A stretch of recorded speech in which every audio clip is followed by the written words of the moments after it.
Y nos vamos directo a la tecnología con Silvina Moschini, ya está en Miami y nos va a contar sobre nuevos temas tecnológicos. Y la Internet sirve para mucho y sirve para buscar información, pero ahora hay un buscador que ayuda a los hackers, a los piratas cibernéticos y a quienes quieran indagar a encontrar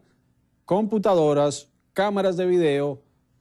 acceso a lugares a los que nadie debería tener acceso. Así es, Juan Carlos. Se llama Shodan y le dicen el buscador de los hackers por esa misma razón, porque permite identificar en ese mundo oscuro que no se ve de Internet todos estos dispositivos, cámaras, accesos a computadoras, accesos a procesos de producción de las empresas o de los organismos gubernamentales también, ¿por qué no?, que no deberían estar expuestos a la vista del público. Y representa una gran amenaza porque obviamente todo en el mundo de hoy, todo lo que importa está controlado por computadoras. Hablemos de otra, esto es una aplicación, un programa que tiene un fin bastante útil y es ayudar a la gente a evitar la congestión vehicular. Es muy común en Estados Unidos, pero ahora llega a América Latina.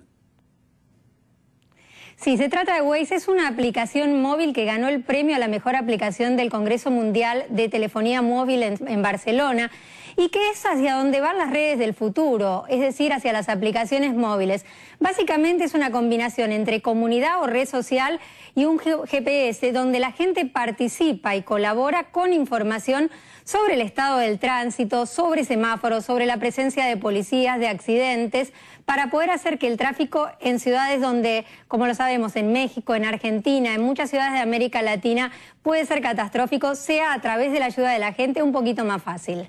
Bueno, y por último, la televisión, y esta es difícil de entender, que uno en Internet quiera ver televisión, pero la señal que ve en Internet es la que se transmite de manera gratuita y que eso haya generado un conflicto muy grande con las cadenas que producen el contenido.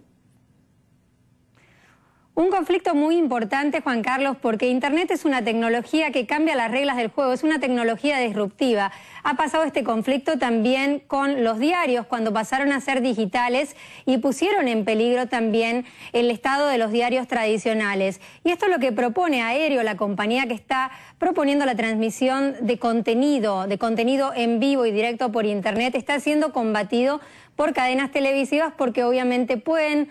tener el riesgo de perder los derechos de propiedad intelectual al hacer que la gente pueda estar accediendo a estos contenidos a través del teléfono celular, del iPad o de la computadora. La diferencia acá es que veíamos una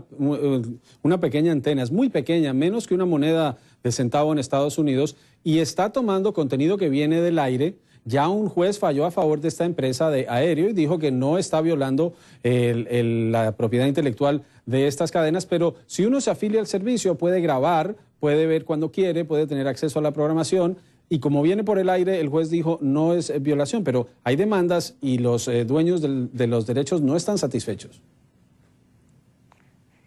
Es una gran pelea vinculada con este tema porque obviamente también la gente, además de poder grabar, puede también saltarse la publicidad y eso hace que